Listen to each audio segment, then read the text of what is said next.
Bonjour tout le monde. Dans cette vidéo, nous allons comparer ces deux nombres. Alors ici, pour comparer ces deux nombres, le plus simple, c'est d'essayer d'avoir le même exposant. Donc ici, on a exposant 120 et là, on a exposant 90. Donc on va faire des transformations. Donc 120, on va l'écrire sous cette forme-là, c'est-à-dire c'est 4 fois 30. De la même manière, 90, on va l'écrire sous cette forme, c'est-à-dire 3 fois 30.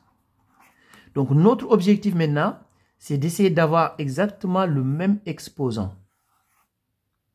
Donc, ici, on va faire une transformation. Donc, 2, au lieu d'écrire 2 exposant 120, donc 120, on va le remplacer par 4 fois 30.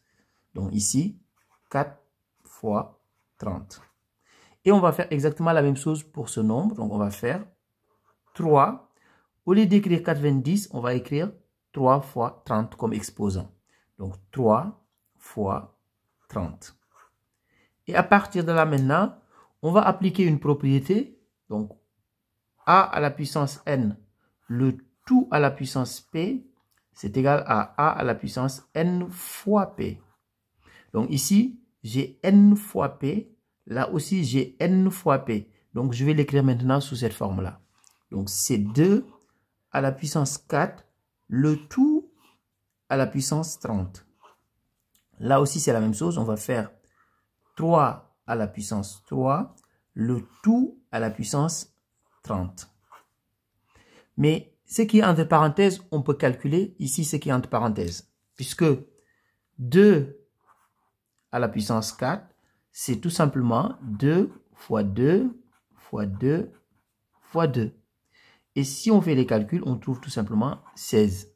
De la même manière ici, 3 puissance 3, c'est tout simplement égal à 3 fois 3 fois 3. Donc, on peut calculer et on va trouver tout simplement 27. Donc, ce qui veut dire que ici, ce qui est entre parenthèses est tout simplement égal à 16. Donc là, on a 16, donc puissance 30. Et ici, on a 27 puissance 30.